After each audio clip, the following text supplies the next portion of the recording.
All of this and more on DXB Today.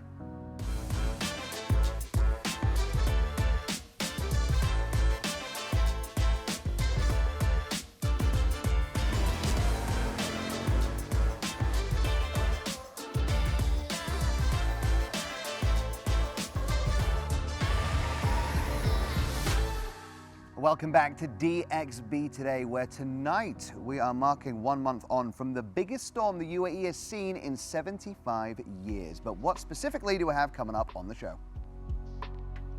We get a glimpse into the efforts taken by the authorities to recover from that heaviest rainfall that Dubai has seen in 75 years.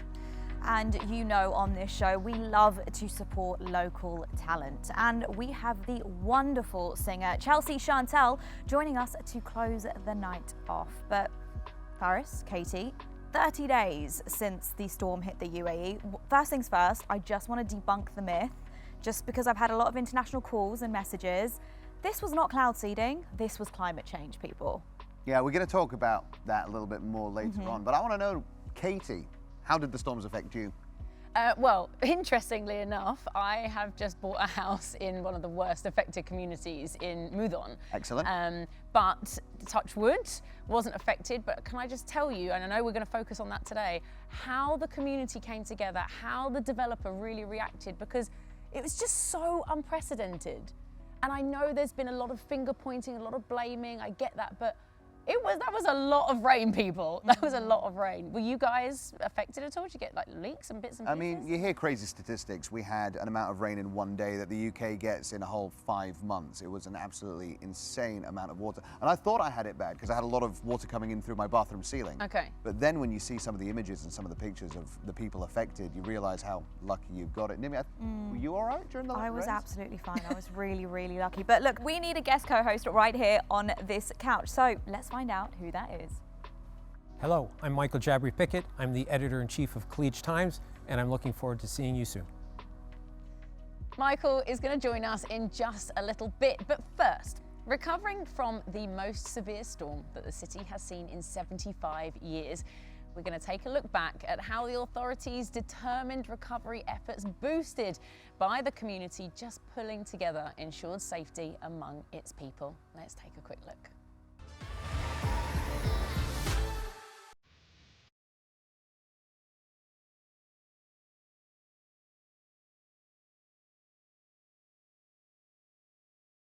The world witnessed Dubai's resilience in the aftermath of the heaviest rainfall that the Emirates had seen in 75 years. The 16th of April 2024 was one of the wettest Tuesdays in the history of the UAE. 100 millimeters of rain fell. That's more than a year's worth of rainfall in Dubai. Many residents stayed indoors, thanks to warnings issued by authorities days in advance.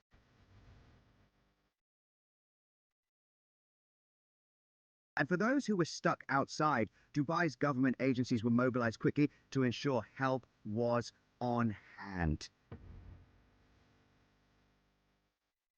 Team members from the Dubai Police, Civil Defense, Municipality, Roads and Transport Authority and other departments worked 24/7 to clear the roads and ensure residents were safe.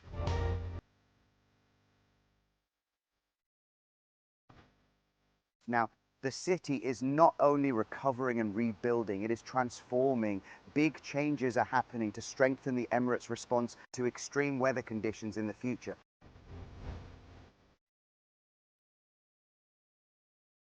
The weather in Dubai may see major changes, but one thing that remains constant, it's our ability of the government and residents to adapt to these changes and continue to make the Emirate one of the world's best places to live.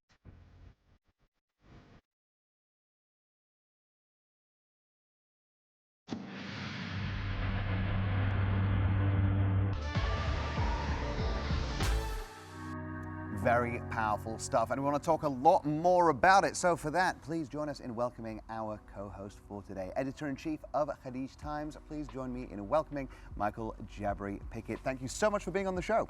Thank you for having me. Now, we talked about it a little bit earlier. We want to get your take. A lot of rumors flying around when it comes to this. Anytime anything big happens, there's going to be some misinformation spread. A lot of people are blaming cloud seeding. Is that real or is that a myth? That's a myth. That Absolutely. Absolutely, 100%. I would stake my reputation on it. I will stake my reputation on it. It had nothing to do with what happened starting April 16th. Well, that's the thing, because this storm affected other areas. It affected Oman and stuff. So why would cloud seeding be involved? Absolutely. It affected Oman, it affected Saudi. They both got hit quite badly, just like we did. But it had nothing to do with it. And the authorities, this is one of the issues that I have with, when the authorities come out and they say on the record we didn't do it, you know, the naysayers overseas will say, well, how do we know? But how do we know that's the case with any world leader saying anything? You have to question it. But we also had the scientists come forward, and the scientists are going to be very honest about what it is that they know from a data point of view. And they say, no, cloud seeding had nothing to do with this. It's just a difficult one because I mean, we all know we live here, Dubai is home for us. Anybody outside of kind of the UAE and I guess the Middle East just want to, as you say, really go, right, well, it's this, it must be this, it must be cloud seeding. I mean, we're going to talk about it, but things do happen. It was a natural disaster, climate change. So I heard in the introduction you talked about 75 years is the worst. Actually, you could go back further because it's 75 years since records have been kept. So this is, as you said, unprecedented. And when you talked about 5 months worth in the span of a few days, I don't know that any country around the world wouldn't struggle a little bit. And I think that the way that the communities came together, it was impressive. I think that there were some areas where the government, as well as various authorities, will have learned lessons. I think they're going to learn from that, much like any other community would learn. And I think that it's been a testament to the strength of the people of Dubai to come together, because I know at Khalij Times we did an awful lot of stories about how you had people welcoming others into their home. You had that one gentleman on the kayak who was saving how many people? You had others who have incredible 4x4s who were going in and towing others to safety. So it was a real accomplishment, not just from the community point of view, but I'd like to think from a media point of view, we told some awkward conversations. But to the original point, I think the media in other parts of the world absolutely love to take a shot at Dubai, and this was their opportunity. Michael, one thing I love about living here is that we know how to pivot and when to pivot. We adjust very, very quickly. That was proven during COVID, which is why the UAE came out of curfews much quicker than the rest of the world, and we were able to move on with our lives as best as we could. But when it comes to this flood as well, the same was applied. I mean, water tanks were deployed, you know, work had to adjust in terms of telling people, okay, work from home.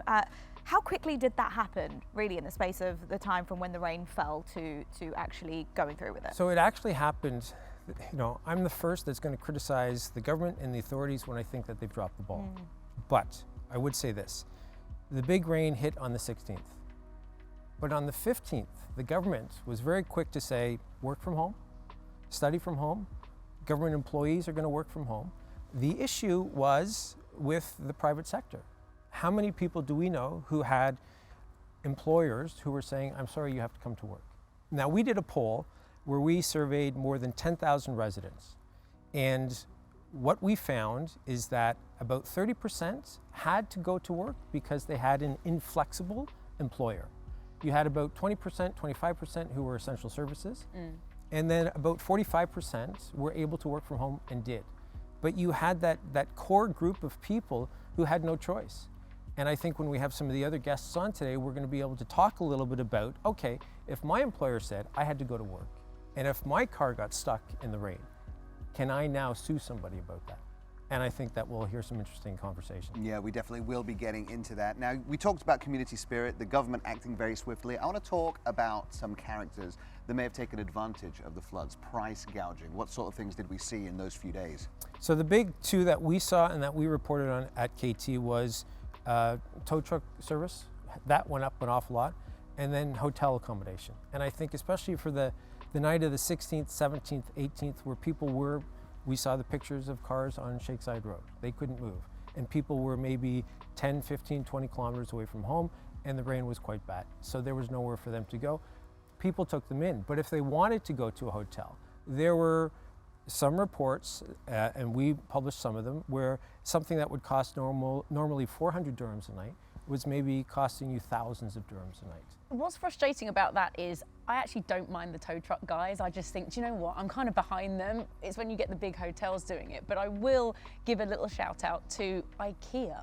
IKEA were feeding families and welcoming people in and giving them places to like sit and stay and rest just sort of in shelter, and it was some amazing stories from them. So I do like to obviously balance that out, because those companies far outweigh those others that are just hiking up prices. But I'm still here for the tow truck guy, if I'm honest. I don't mind him doubling up his fee. Well, look, Michael's going to stay with us throughout the show, so thank you, Michael. But coming up, we are discussing what should or shouldn't be included in your insurance contract with the team of Pioneer Insurance Brokers. So stay with us.